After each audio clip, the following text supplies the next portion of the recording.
I'm Mrs. Tina Wilson. I'm an Orange County resident. I was born and raised in Orlando, Florida. I was born in 1961, and I'm very proud to say I'm one of the deliveries by Mrs. Mary Jane Johnson. She delivered 1,500 babies in the Black community in West Orlando. My brother also was delivered by her in a house right on Violin Road, and we thrived as children that were adopted by parents who just chose to raise two children who didn't have their biological family there to support them throughout life for whatever reason. My brother and I both graduated from Oak Ridge High School. We did well. We both entered into the United States Marine Corps and were honorably discharged. My daddy was one of the first Black African Americans to be employed, believe it or not, in the wastewater department, which was an honor because Black men were only allowed to dig ditches during that time in the 60s. My parents got here in the 50s, and I think they met with this being a migrant town. Orlando was actually a migrant town. A lot of workers would come here and pick oranges, citrus, during the different spring and summer months. My mom and my dad, even though he worked for the city of Orlando, my mom was a amazing cook, and so was my dad. He was a cook in the Army. But they opened a little family restaurant called Soul Brothers and Soul Sisters on Paramore Avenue. The Paramore community and Church Street were Black, a lot of Black businesses, a lot of Black businesses. So in this restaurant one night, we were honored with the attendance of the Black Panther Party. Now, this was a small restaurant, so it wasn't the whole Black Panther, but it was about four, and they came and ate there. And my daddy was just so proud because he was so pro-Black. And we, as I grew up, I remember that time. I didn't really understand who the Black Panther Party was at that time, but I did know that they had on the little caps that they wear. I can't think of the name now. And they had all black and black leather, and they were wearing afros. And at that time, we weren't wearing afros in the South. So I remember that. And I just remember my daddy beaming with pride that they came to eat at his restaurant. There were boundaries. Wherever you found a railroad track, you knew that once you crossed that railroad track, you were in the white community. So we thrived in the Black community. We did well. The first year of elementary school at Grand Avenue was the first year of integration. Definitely when we entered the public school system, it was a little different because we were accustomed to being around, of course, other little Black children, although I knew of Caucasian children because my mom was a maid. I knew of one little white girl, and my mom worked for her family, and I would play with her.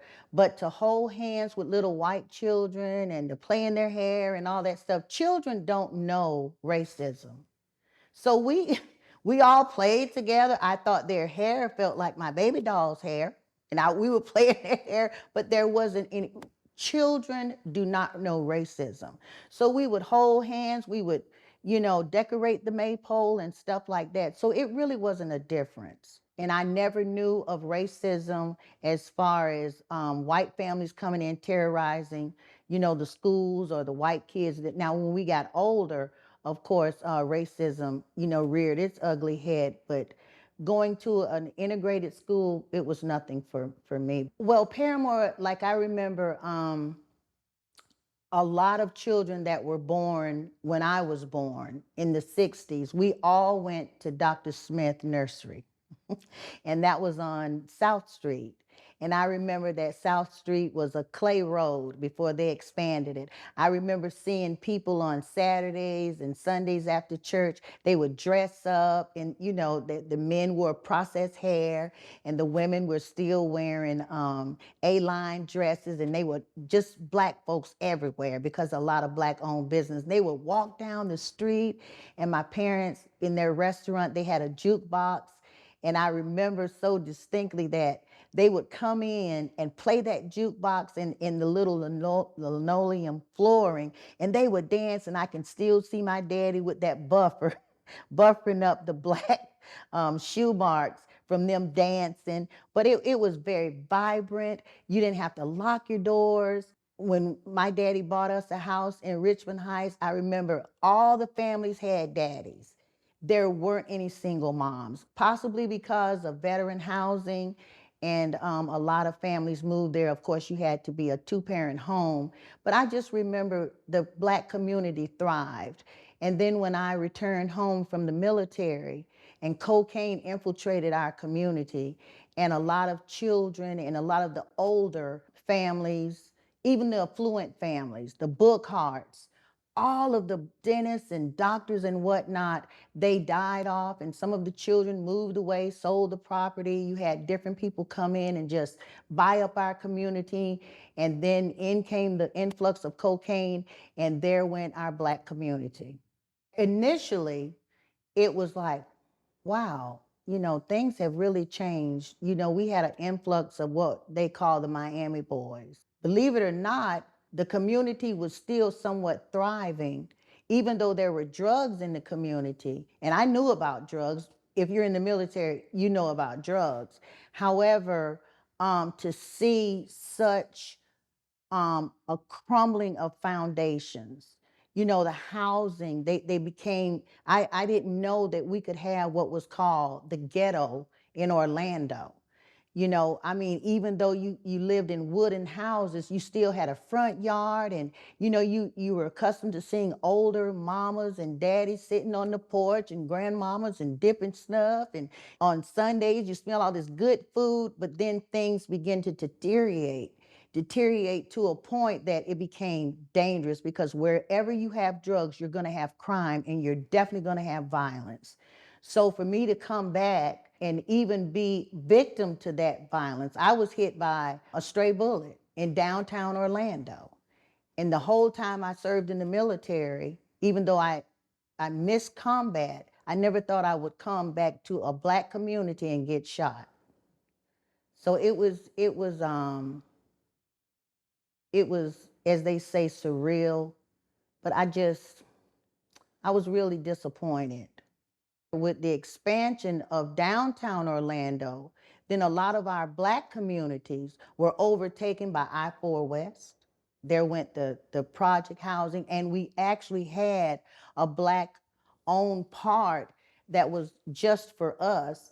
It was actually terminated. With the expansion of downtown Orlando for the sake of commerce, we lost a lot of our Black community in the downtown Orlando, and we were pushed to West Orlando.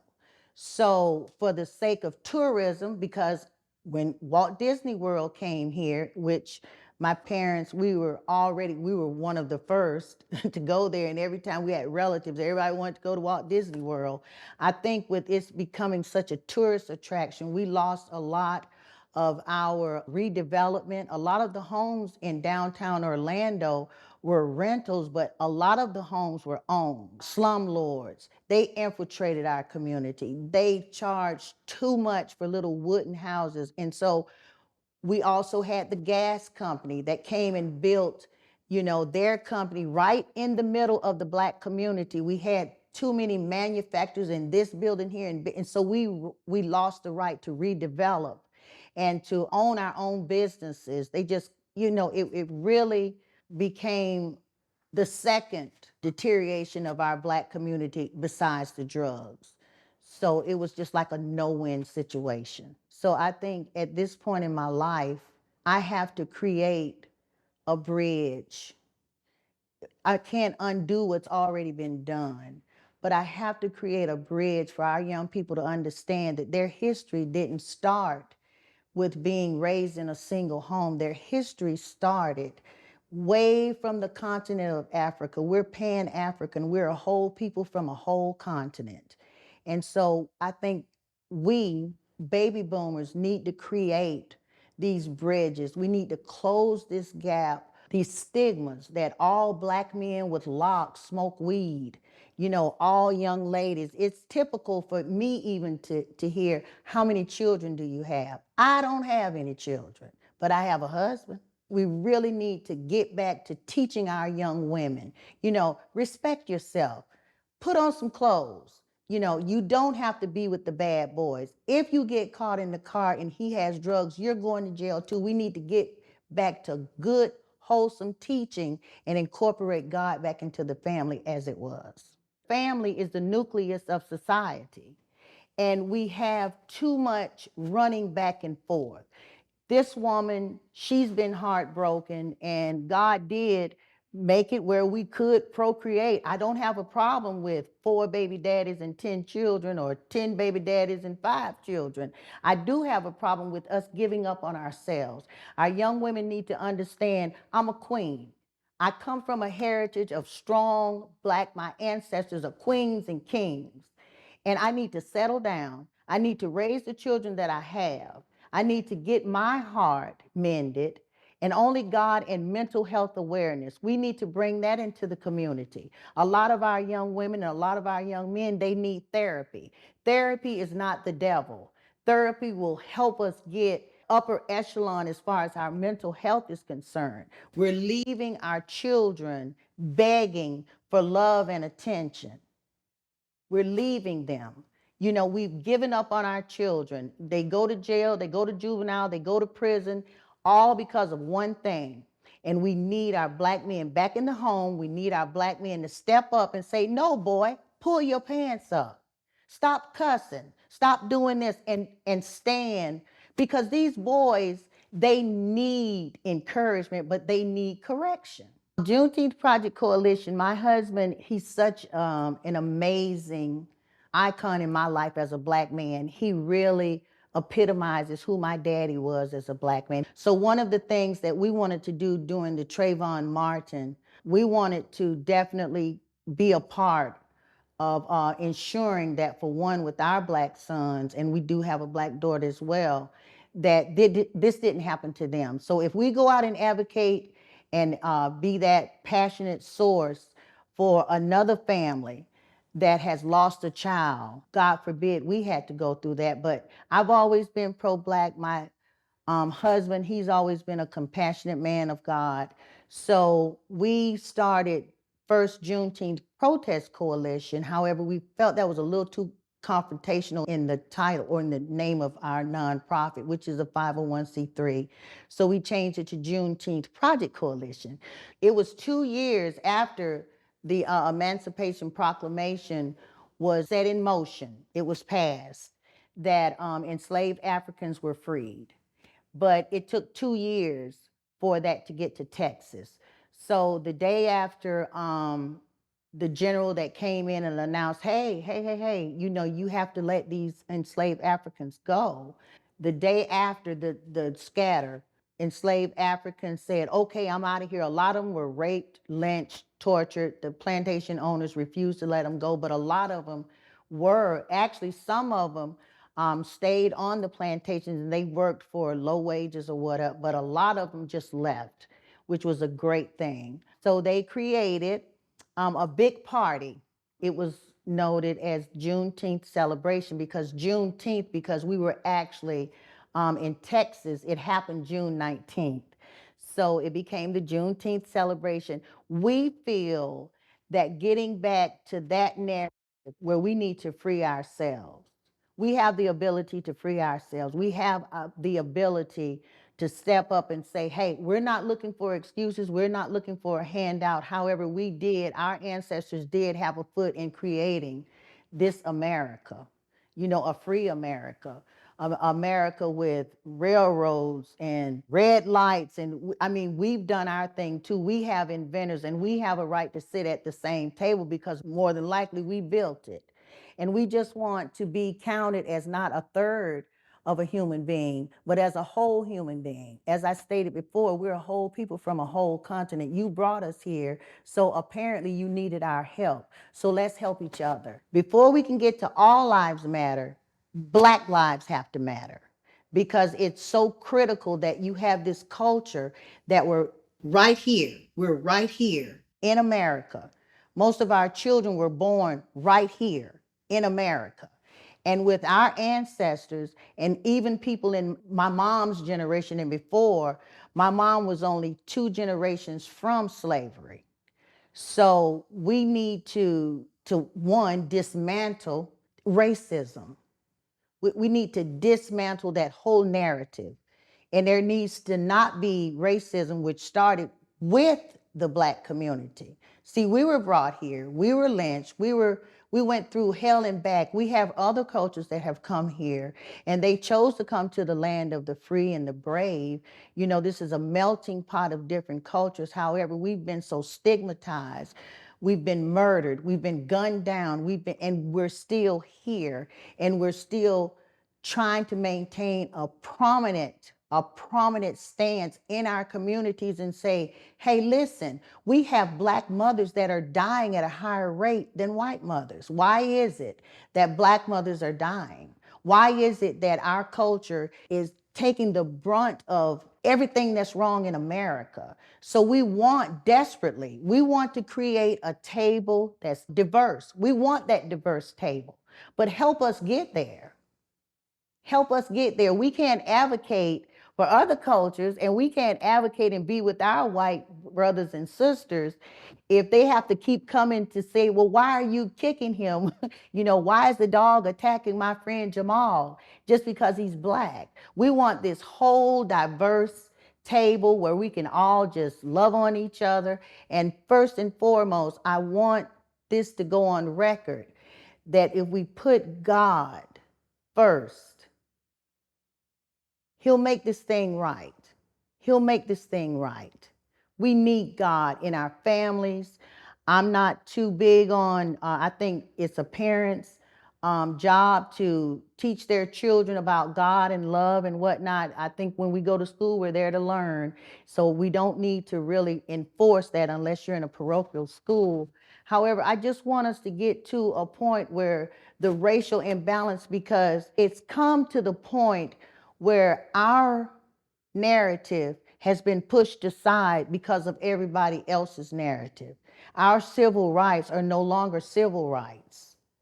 So now we had to create Juneteenth Project Coalition and say, listen, this is only for advocating for Pan-African Americans. So if you have another stigma or you have another narrative where you're being discriminated against, hey, we'll help you get there. But right now we need to focus on our culture. So Juneteenth, as I said, we changed it from protest to project because it is a project. So now we've incorporated helping Black veterans in their journey to getting their VA benefits, getting their DD-214s upgraded from admin discharges, honorable discharges so they can get VA services. We advocate in the community. Some of the two families we've advocated for is the Celestine family with their loss of Samuel Celestine. We also want to encourage mental health awareness. We want to work with females that have gone through military sexual trauma while they were active duty. We want to really just be problem solvers in our community. We want to really promote betterment. And we want to ensure that our children know that voting and being peacefully active in the community will begin a change, because there has to be a change.